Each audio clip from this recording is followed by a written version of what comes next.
na Ghana National Council of Private Schools and ne wakasa and send be a show almost so pa West African Examination Council WAEC won you may be a one more a year in teacher will BECE registration fee no a horn bo and sunti yanya obemfo na kwasi jantoa ya we executive National Executive Director Ghana National Council of Private Schools ya yede no din komo de afa ho na ewie yam akwaba ye na menu aba ya bokọ de iso adom de nyame asepa na WAEC omo aye modai a se omo ayi wasi BECE registration fees no aye de menu aba ma menchia na menchia oni wahwefo nyina na yenchia Ghana fo nyina ye nyina ye nimu se private schools aye wo man Ghana mu hanom no ye di dwumadi de boa oman no ngomesua ene ne nkanko na edru brace omo kotro nso ha ye friend BECE na aban mo from wo yenuan mo wo aban school no omuntua aban no e kire se wafa eho eka ye na ye wo private school no de ye na yetua eho eka jabofra bi wo private school bia otua saa eka no BECE registration no ba aban for no omuntua na free 2021 ede ba no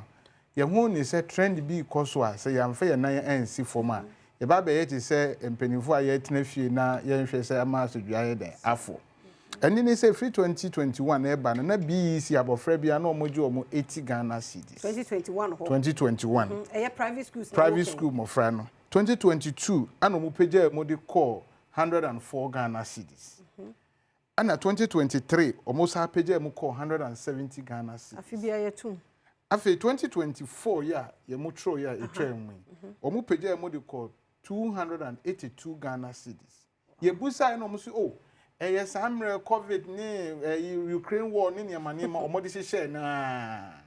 ana yesi yati this year aban aba also ye reset ndi ye hu ni say dollar no ya den aba form afi enra nkwa ye kote ya waye for the price bi aba 350 Ghana cedis wow ni yesi aden na se wumbetutu ade anu kra na na yen yetua ese se mo yin asutire na yen so yetimi hunu niema mode ye den ede ka na mode ye ni yetimi hu ni se so sai sika na mo gie no eno ho so ebi adwumadi na mode ye den mode edi na ni die mo omo consult mo kra there has not been any consultation since 2001 omo di 80 100 and whatever ni na previously no na there has that sort of consultation but the free 2024 ebe no sa consultation ni na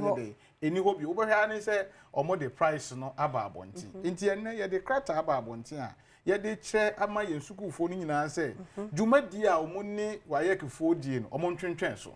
mo bia na omo ni nkita ho bi obi ankotua registration bia bia say meeting so say de omo ntwentwen so kopim say ye de krata akwa minister for education any parliamentary select committee on education kopim say sam edwumako na say mpanimfo yi beto on safre ni nyina ye behia ni ebebo hunu say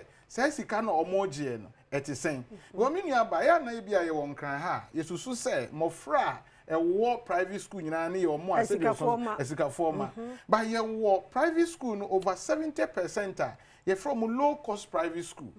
nanu ya USA ya difo ya ye omo etise omo niema koi omo ankasa hu ne say private school no bi hu kire omo je so omo di sika ye den ekoboa omo enti sa edwumakuo we ye edwuma di aboa ma ngomesua akoso a na baby aban timi nkoti school no omo wo ha sa abofra no be den wanya sika akotua sa sika we enti ya ka kire ye members ni nyina say omo ni omo nya adwuma kopim say ye be yi sa atap no na ye den every ho no na obusa de tie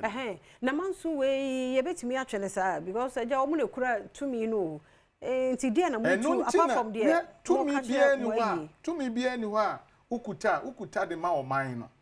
na oman ma na asesa tumi na ukuta no omo mpa de na de say tumi no be ye den ebeye en sa bre me ye hu ni say sa ye tumi nyina ye de akohye WAEC nsem se Ghana ha nyina ya assessment wo basic education no omo hwe so no ebra so say ye nya dwumakuo foforo de be ka wo mo ho na obia ba bia open otimi because wontimi kan say Ghana nyina na ye say ye nso hwe a ye say WAEC ananu ye omokoye bi wasi ye omufeli say na ye wo different organization omo so yes answer he na nke be hunu ne obo ne homodin enti samre ya ise yakosi nso ani yentimi nko yentimi ma ba ye nim se omo na ye the autonomous body omo ye nso he eno no nkyere se so mo sisi ye a yenhwe mo omo nye den ensisi ye nti apart from we amode ama mo members no makọ WAEC for ho ene omo tena se edi nko ye hu ni se WAEC for no de okọ mo ho a answer bi amfiri ho ma